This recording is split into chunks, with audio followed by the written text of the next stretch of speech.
Hello everyone. In this question we have given f is a continuous function जिसका domain है a से b and codomain है 1 से infinite. g is a function which is defined from r to r such that gx is equal to 0 if x is less than a.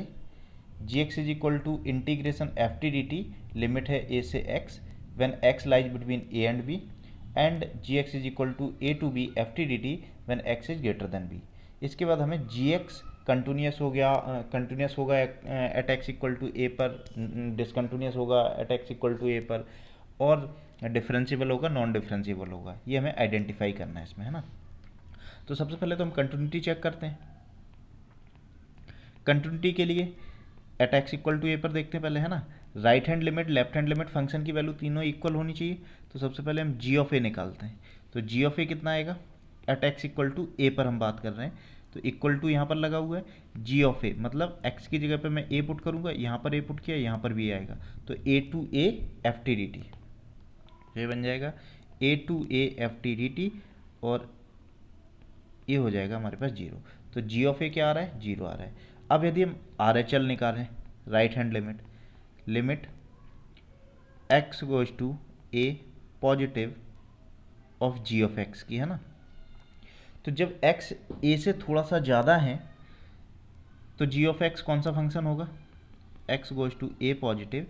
यदि x a से थोड़ा सा ज़्यादा है तो gx, देखो a से थोड़े से ज़्यादा के लिए यही होगा gx, है ना. तो ये बन जाएगी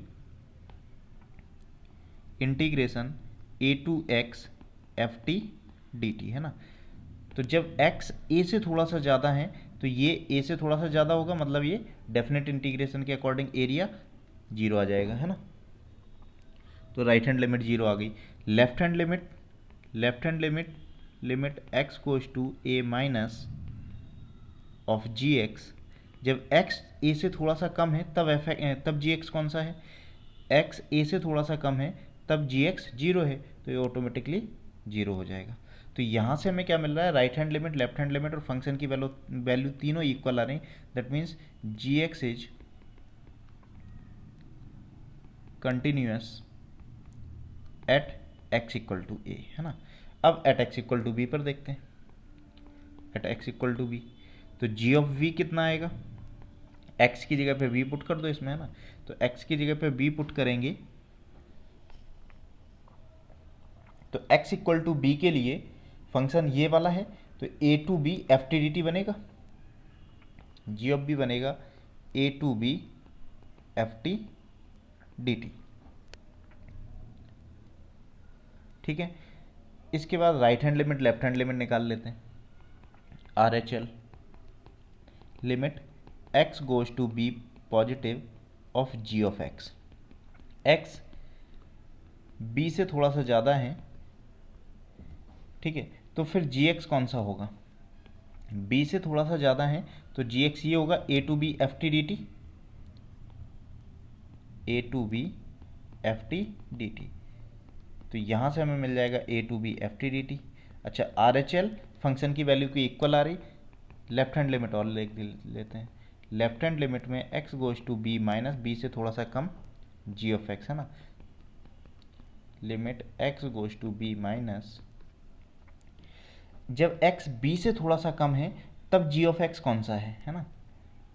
a से b के बीच में gx ये वाला फंक्शन है ना. तो b से थोड़ा सा कम है तब भी यही है a to X F T D T, A to X F T D T. और x जो है वो b की तरफ जा रहा है लेफ्ट हैंड साइड से, तो ये कितना बन जाएगा a to b f T D t. तो यहाँ से हमें क्लियरली दिख रहा है कि right hand limit, left hand limit, function की वैल्यू तीनों इक्वल आ गई हैं. इसका मतलब जी एक्स इज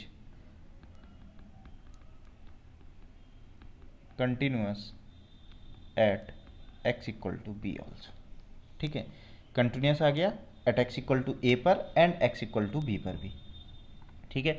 अब डिफरेंशियबिलिटी और चेक करनी है, डिफरेंशिएबल है या नहीं है. सो डिफरेंशियबिलिटी के लिए at x equal to a and x equal to B पर चेक करना है. फॉर डिफरेंशियबिलिटी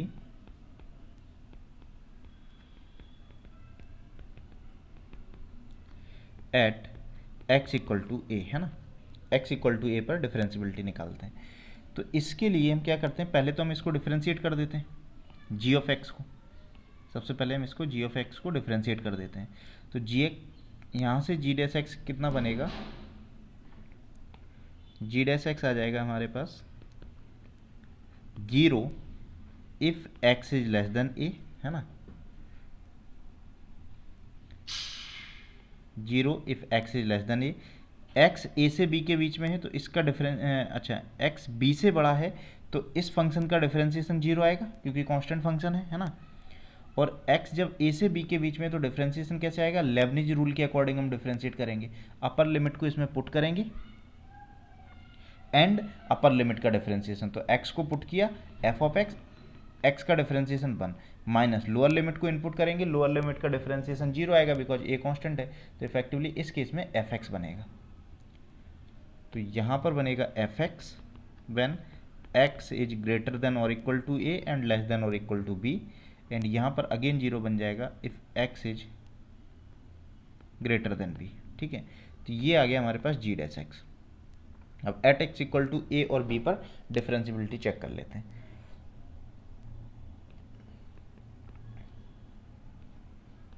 देखो एट एक्स इक्वल टू ए पर, है ना, तो एल एच डी यदि हम निकालते हैं यहाँ पर राइट हैंड डेरिवेटिव तो क्या होगा, जी डैश ऑफ ए से थोड़ा सा कम। ठीक है, तो ए से थोड़ा सा कम के लिए जी डैश एक्स कौन सा वाला फंक्शन है, ए से थोड़े से कम के लिए 0 है, इसका मतलब ये हो जाएगा 0। सेम वे में यदि हम आर एच डी निकालेंगे तो आर एच डी क्या होगी, जी डैश ए से थोड़ा सा ज़्यादा, ए से थोड़े से ज़्यादा के लिए कौन सा फंक्शन है, ये ए से बी में है तो ये बनेगा, इसके अंदर जाएगा ए से थोड़ा सा ज़्यादा, इसके अंदर जाएगा ए से थोड़ा सा ज़्यादा, इसका मतलब एफ ऑफ ए पॉजिटिव। और एफ ऑफ ए पॉजिटिव कितना होगा, एफ ऑफ पॉजिटिव हमें पता नहीं है, एफ ऑफ ए पॉजिटिव क्या होगा हमें पता ही नहीं है आई थिंक, है ना। हाँ, बट एफ की हमें रेंज पता है, कोडोमेन जो है बेसिकली वो 1 से इनफाइनाइट है। इसका मतलब एफ जो फंक्शन होगा वो हमेशा 1 से बड़ा होगा, इसका मतलब पॉजिटिव होगा, है ना, इसका मतलब पॉजिटिव होगा। ठीक है, तो एफ ऑफ ए पॉजिटिव जो भी होगा वो 1 से बड़ा आएगा। इसका मतलब ये हुआ कि आर एच डी कभी भी एल एच डी के इक्वल तो नहीं हो सकती क्योंकि ये 1 से बड़ा है, वो 0 है। L H D is not equal to R H D, this would imply non differentiable at x equal to a. अच्छा, ये 1 से बड़ा क्यों होगा, क्योंकि क्वेश्चन में ही गिवन है एफ का जो कोडोमेन है वो 1 से इनफाइनाइट, करेक्ट। तो एफ ऑफ ए पॉजिटिव 1 से बड़ा होगा, एल एच डी 0 आ रही है, इसका मतलब ये नॉन डिफरेंशिएबल हो जाएगा एट एक्स इक्वल टू ए पर। अब एक और at x equal to B पर भी देख लेते हैं। At x equal to b L H D कितनी होगी, g dash of B negative, b से थोड़ा सा कम, है ना, बी से थोड़ा सा कम, तो बी से थोड़े से कम के लिए ये वाला फंक्शन है ए टू बी, तो यहाँ पर आ जाएगा F of B negative, F of B negative, है ना, बी से थोड़ा सा कम।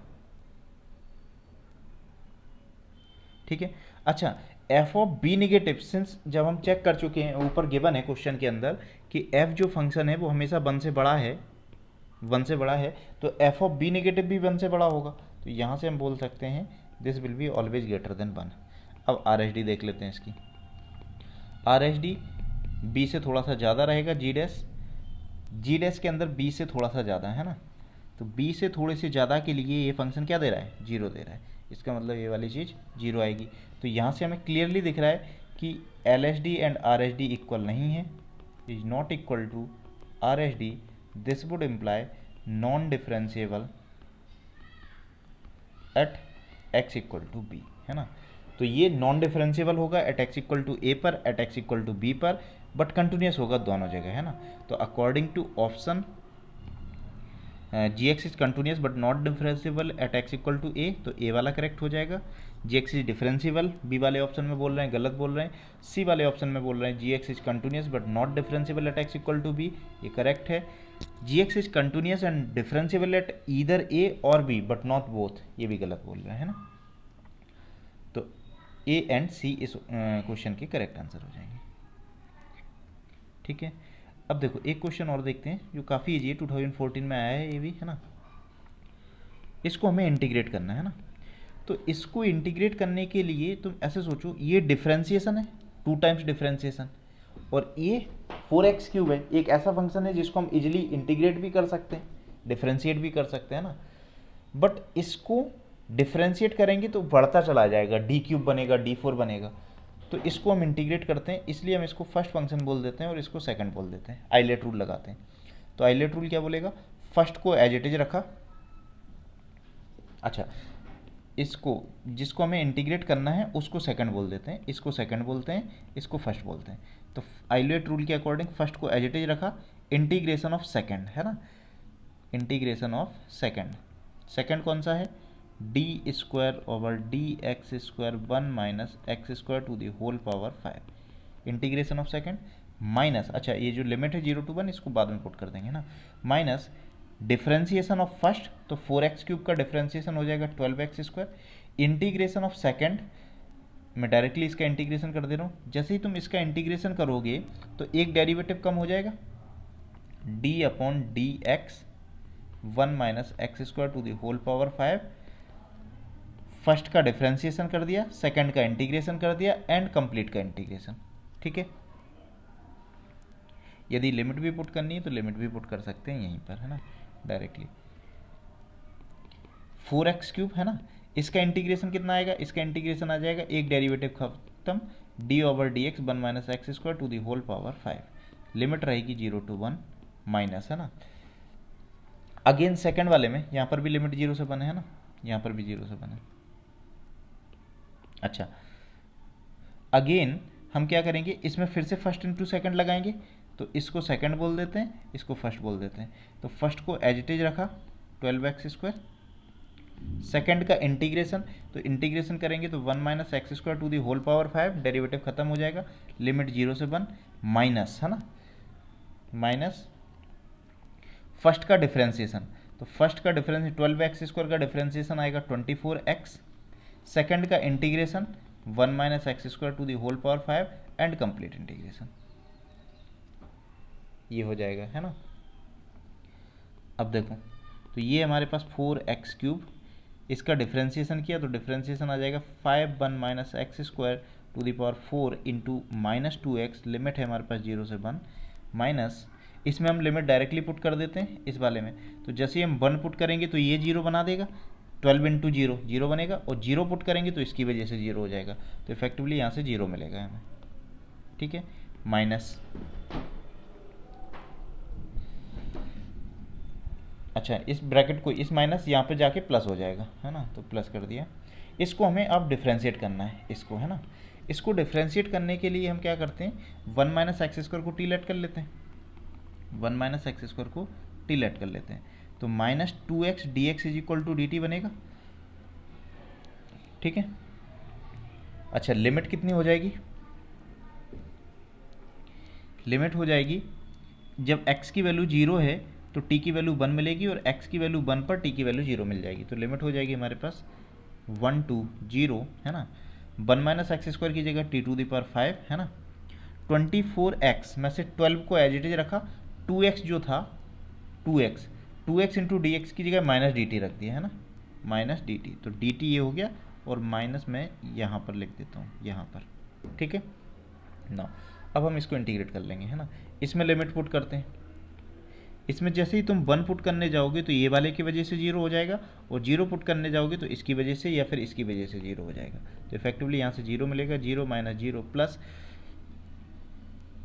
-12 t to the power 6/6, limit है हमारे पास 1 to 0। ठीक है, तो जैसे ही हम 0 पुट करेंगे तो ये 0 मिल जाएगा, और 1 पुट करेंगे तो ये मिलेगा 2। So answer of this question will be 2। तो ये तो आई थिंक काफ़ी सिंपल क्वेश्चन था। ठीक है, थैंक यू।